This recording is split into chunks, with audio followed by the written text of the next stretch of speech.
The Cyclops, from divine blacksmiths to mythical shepherds. The original three Cyclops were Arges, Steropes and Brontes, and were all blacksmiths. They forged thunderbolts for Zeus for use during the great battle. They were skilled metalworkers and took up workmanship with Hephaestus in the heart of the volcano Etna. The original Cyclops, children of Uranus and Gaia, were released by Zeus at the urging of Gaia, who told Zeus that he would not be able to overthrow Cronus without their help. They forged the thunderbolts for Zeus, as well as a trident for Poseidon and a helmet of invisibility for Hades. After the war, the Cyclops continued their work, going on to forge armor for Athena and a chariot for Ares. It was also said that they were responsible for the building of the immense walls of Tiryns and the Lion Gate at Mycenae. These three original Cyclops eventually met their end at the hands of the Olympian gods.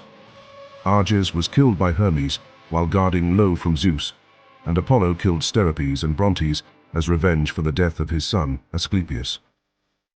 Although the Cyclops had only forged the thunderbolt which Zeus threw at Asclepius, Apollo believed that they were responsible for the death of his son and took his revenge.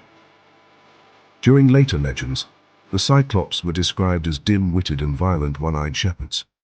These Cyclops were not blacksmiths, nor were they portrayed as being intelligent or obedient. The most famous of these was the man-eating Polyphemus, who was a shepherd who was tricked and blinded by Odysseus.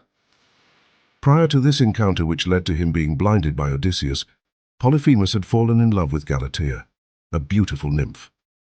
She rejected his overtures in favor of Asclepius, who was the son of Cronus and the river nymph Mycenae. In a rage, Polyphemus killed Asclepius by throwing him on a gigantic rock, causing his blood to gush and form a stream that bears his name to this day. Odysseus encountered Polyphemus on the island of the Cyclops, where they were said to live in the later legends. Poseidon was the father of Polyphemus, and decided that his brutish son would be able to kill the hero. Poseidon held a grudge against Odysseus, and wanted to prevent him from returning to Ithaca. Polyphemus ate 6 of Odysseus's men, so the cunning Odysseus had to devise an escape plan, or else risk the lives of the rest of his crew. He got Polyphemus drunk and blinded him in his sleep. Then he told his men to hide under the bellies of the sheep of Polyphemus, who, being blinded, was unable to tell the difference between the sheep and the men. Odysseus finally smuggled his crew out of the cave and escaped the wrath of the mythical Cyclops once and for all.